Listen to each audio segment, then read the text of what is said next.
Hello everyone, and welcome to another episode of One Pittsfield with Mayor Marchetti. In just a few minutes, I will be joined by the city's Director of Administrative Services, Catherine Van Bramer. But first, as we normally do, I want to share some updates and council agenda items with you. So over the past couple of weeks, we've been pretty busy. Once again, we had our monthly economic development team meeting and are continuing to pursue about 13 different economic development opportunities for the city.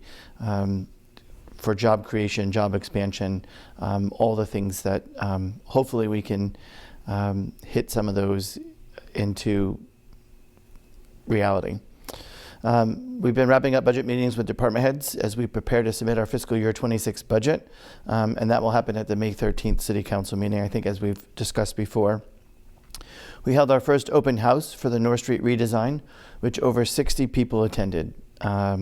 We received great feedback and input on the proposed designs, and we'll be hosting many more public sessions in the weeks and months ahead, and hope that if you haven't been able to, you can share your input before we finalize our selected design. I joined the Secretary Lauren Jones of the Executive Office of Labor and Workforce Development on a recent tour of Interprint as they launched their 250 Innovation Tour. My office participated in the bi-weekly briefings from the Mass Attorney General, giving us federal updates and federal actions that we need to know about so that we can be prepared for our municipality.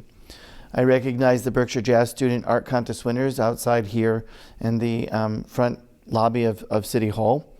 I co-hosted and joined the Child Care of the Berkshires and the Child Trust for their annual Step Up for Kids event on the steps of City Hall to raise awareness of child abuse. I attended the Morningside Community School DARE graduation. I joined the Sheriff's Office and the DA to meet with residents at the Senior Center to really discuss the scams that are taking place and reinventing themselves on a regular basis. They will be joining me when I do Coffee with the Mayor on May 21st at the Senior Center, and we're going to attempt to be there often to work with seniors.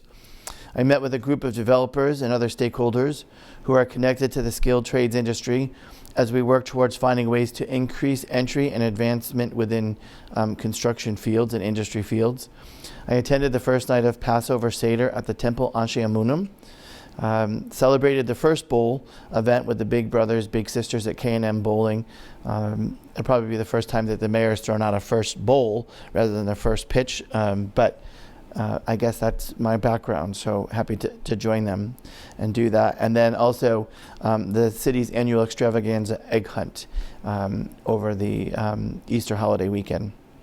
Upcoming events for folks to be paying attention to, and there are several ahead. First, in Downtown Pittsfield Inc. and the Parks and Recreation office at City Hall are hosting a Celebrate Spring Beach Party at Anoda Lake on April 23rd from 3 to 5, and that is taking place during the school's spring vacation week. NAMI's Cupcake Wars on April 24th from 5 to 8:30 at the Country Club of Pittsfield. First Fridays at 5 will be back for 2025 with a first event scheduled for upcoming Friday, May 2nd. And the Downtown Pittsfield Spring Cleanup has been scheduled for May 9th from 12 to 4. To sign up, check out the Downtown Pittsfield Inc.'s Facebook page for their link to be able to sign up for you or your organization to help out cleaning up downtown Pittsfield. To stay up to date with all the upcoming events all year round, make sure you follow us on Instagram and Facebook. Just one acknowledgement in this episode. Beat Nest will be hosting a grand opening on May 3rd from 12 to 7 at their new location at 163 North Street. As we do at every show, I just want to remind you, if your business or organization is hosting or celebrating a milestone or other exciting news, please email us at mayor's office, all one word, at cityofpittsfield.org with the details, and we'll be sure to recognize you as a part of this ongoing program. Now to give a brief update on the council agenda for the April 22nd meeting. I have submitted the name of Paula Albro to be reappointed to the Parks Commission. We have 3 grants, one for $12,500 from the Mass Executive Office of Public Safety and Security, Department of Fire Services, for the fiscal year 25 Round 2 Firefighter Safety Equipment Grant Program. A grant for $9,800 from the Mass Executive Office of Public Safety and Security, Department of Fire Services. $7,200 of that is for student awareness of fire education. SAFE programs, and $2,600 is for the senior SAFE programs. And the last grant for $3,000 is from the Berkshire Taconic Community Foundation for the Council on Aging's Happy Club Heart to Heart Club. There are 2 traffic orders being submitted to amend parking regulations on Union Street, an ordinance amending the City Code Chapter 2.5, Article 2, Section 2.5 to 25 and 2.5-26, and this involves dog kennel licenses and fees. And lastly, an order submitting the Community Development Block Grant Annual Application Plan for the upcoming program year. That's what we have been doing for the last couple of weeks. Now I'm going to turn to Catherine. And Catherine is the person who keeps me in line and is the person behind a lot of this show. And she prefers to be the person behind the camera, but today we're forcing her to be the person in front of the camera. So Catherine, you know the deal because you've helped put all these shows together. We want folks to know who's working for them in City Hall. So why don't you talk about yourself and how you have made your way around City Hall, because you have worked in many offices. Thank you, Mayor, and thank you for having me on your show. Yes, I do normally prefer to be behind the camera, but I'm glad to get a chance to have this conversation with you today.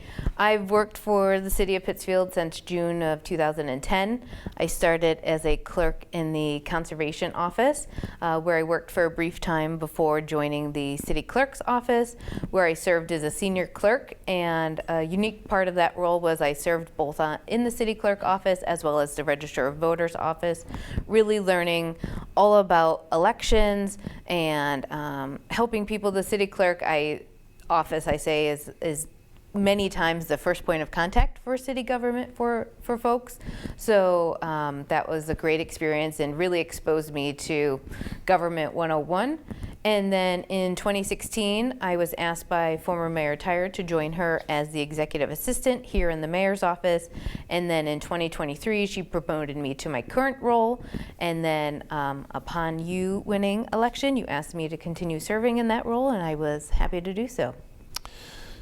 So, along with many other city departments, folks don't really understand the responsibilities of the positions in City Hall.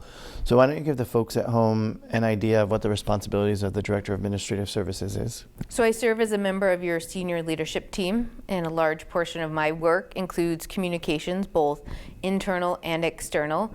I work with all of our city departments in sharing projects updates, new initiatives, and other important information the public needs to know through press releases, press conferences, community meetings. I also manage our social media pages for City Hall, your page, as well as some others. And so my job is really always looking for opportunities and ways in which we can tell our story and share information with the public. I feel like I'm the conduit between what's going on in the community and making sure we're getting those questions answered and our messages out. And I thank you for that because, during the campaign and since being in office, we talk about communication is the most important thing, and sometimes that communication is really frustrating because as we begin to tell folks a narrative, the narrative changes, and sometimes we're kept in the loop that the narrative has changed, and sometimes we're not, and so the job can be very frustrating, but we do our best to let folks know what's happening. But besides the communication piece, you're a very vital piece of the 3-person office of the mayor's office, but you are really involved with many of the city projects and working. So tell us more about that work. So yes, I do consider project management a part of my role that I have. And for example, I worked very closely with Commissioner Morales when we launched our toter system. We were responsible for coordinating all of that with Casella, who's our contractor, who provides trash and recycling services. So we held weekly meetings. We made sure we updated our city website. We created a whole dedicated page on our website. We rolled out a social media campaign. We held community meetings. So I was working hand in hand with the commissioner commissioner to make sure we were using all of our mechanisms to be out there in the community and spreading the word of what the changes were coming. And then more recently, since we are well underway in the TOTR program, I've been working with our IT department as we have a very exciting initiative coming up with our new city website that will be launching later this summer. We will be changing from cityofpittsfield.org to pittsfieldma.gov, and a part of that, we are working with a new vendor to modernize our website. We had over 500 pages on our existing website that we needed to narrow down and clean up, and this gives us an opportunity to focus on our priorities and make sure those are front and center on our city website. So there will be a lot of changes that the community can expect to see, and more streamline of how easily it is to navigate. In my former job, the website kind of was a big to-do, and one of the things that we learned, which I think we learned with the city's website, is we like to put information out there in 10 different spots so that it's easy to be seen by folks. And then the problem is when we need to update that information, sometimes that information doesn't necessarily get updated on every page. And so I'm happy to hear that we're really working more closely with those, and everyone thinks they're simple, but in today's day and age, you access your website from a desktop, you access it from the phone, you access it from a tablet, and each of those times you see different things or different images. So thanks for that. And you said later this summer, and I think it's also important to share with folks, we're switching from cityofpittsfield.org to pittsfieldma.gov for heightened security measures, and .gov will provide us with many more security features that we don't get from the .org. Right, and a part of that is we received some grant funding from the state to be able to do this work and transition over into a new website. But a part of going to a .gov, we are a city government, and so I think having the .gov address will be beneficial, so people know this is our official city site in which they can get accurate and truthful information. Sometimes I feel like the .org or our former .com threw people off a little bit, so being in a .gov will join many other municipalities in having that. So we've talked about a couple of the projects that you're involved with, and many years ago, you had happened to be, I believe, at an MMA annual meeting, an exhibit show, the exhibit show, and came back with an idea that you learned from that event for folks to get involved in the Citizens Academy. And former Mayor Tyre allowed you free rein to create a Citizens Academy, and when I took office, you were like, can I please keep the Citizens Academy?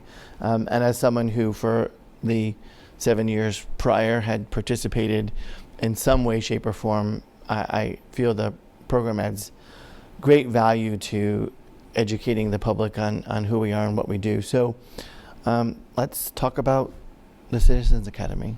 Great. I love talking about the Citizens Academy, so I appreciate the opportunity. The Citizens Academy, for people who may not know, is a free 12-week program designed to teach residents about how their local government works. This program is not only open to residents who live here, but also those who work in the community as well. During each session, over those 12-week periods, we visit a different city location. So we go over to the fire department headquarters, the police station, the wastewater treatment plant, the airport, and we spend a few sessions here at City Hall, really seeing the inner workings. So sometimes we take people into places where you don't always get to go to every single day or understand how it all works. So it's a great way to connect people who are either new to the community or have been here all their lives and just didn't know how government operates and functions. So we've really seen over 100 residents over those past 7 years partake in the program, and 2025 will be launching again shortly, later this summer. So I've had the privilege from day one to be part of the first night. And the first night has changed a little bit over time. But you usually spend the time talking about city government, educating folks on how many wards we have, how many precincts we have, how precincts and wards are drawn up.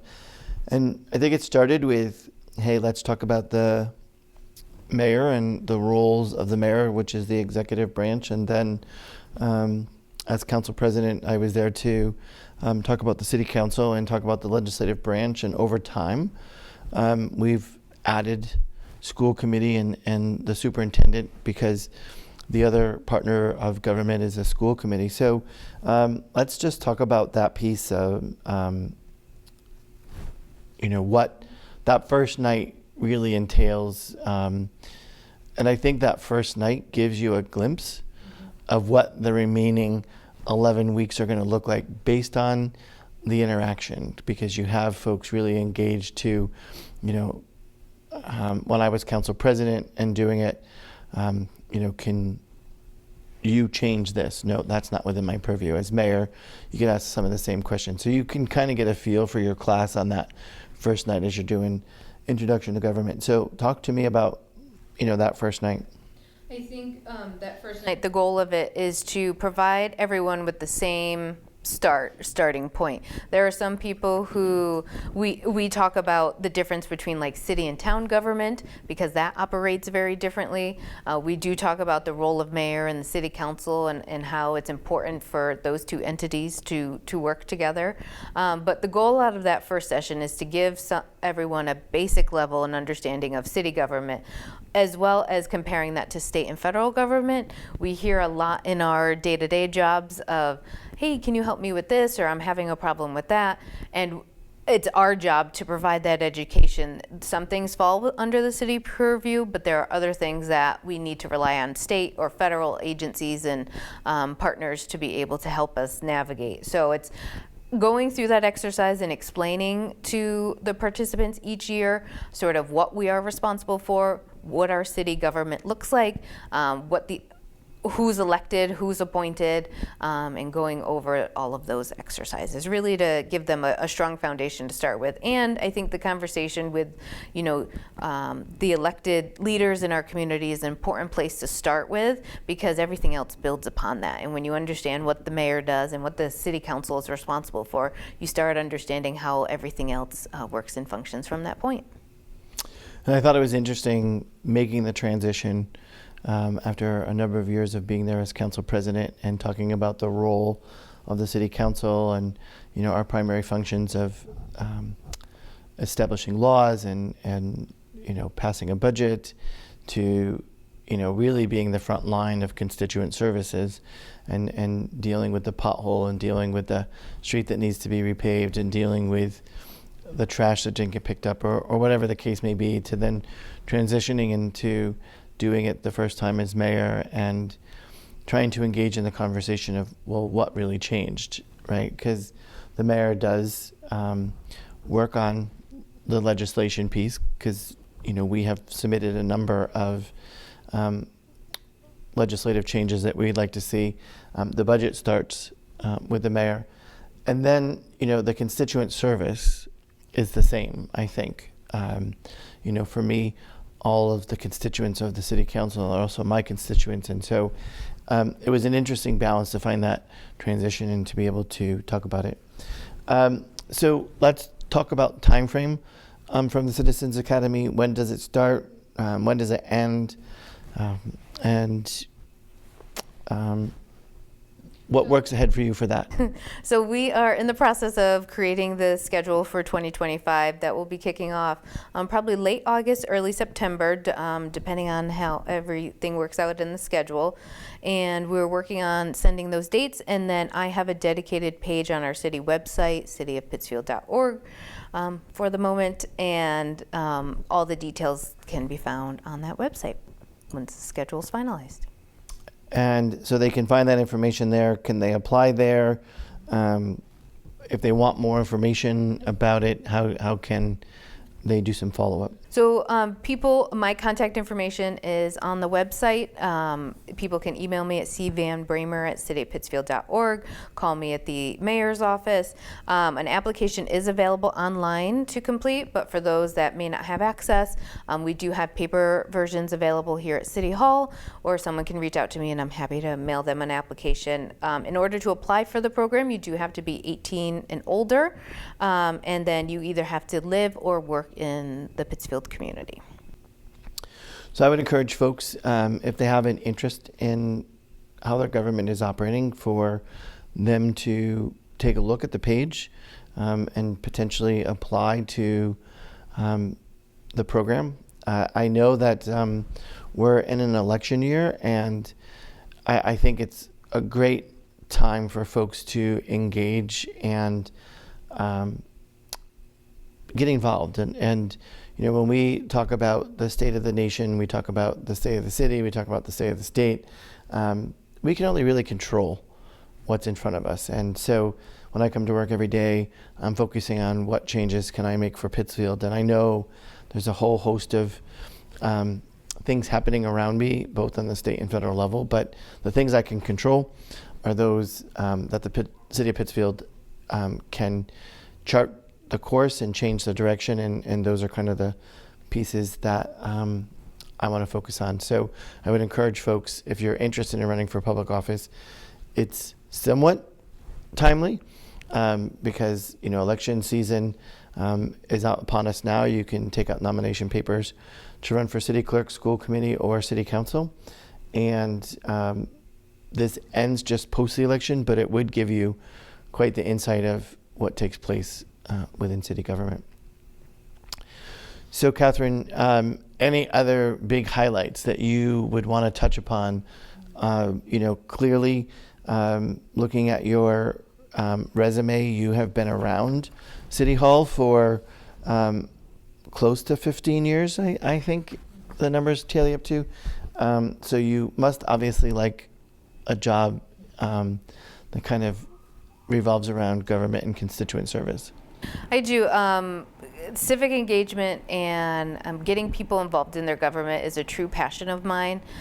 So I've been fortunate to take part in many opportunities throughout my career, through the Berkshire Leadership Program, the Mass Municipal Association Suffolk Program.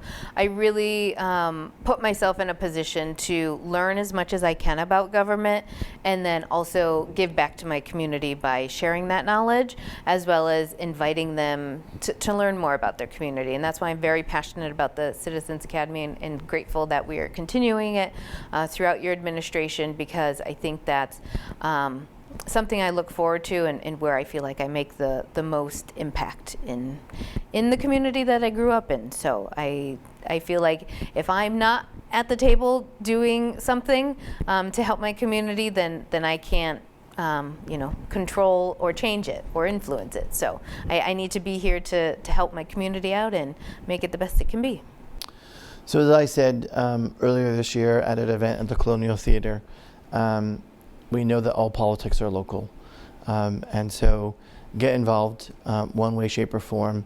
We do have some lists of boards and commissions that we are happy to put people for, and we do look at folks that go to the Citizens Academy as potential board or commission members as we go forward. So folks, it's been great to be with you again for another episode of One Pittsfield with Mayor Marchetti, providing you an update of where we are, where we're going, and I hope you find these shows informative and helpful, because I think we just find this to be one more tool in the toolbox to be communicating with you and letting you know what's taking place. So for now, take care of yourself, and we'll see you in a couple weeks.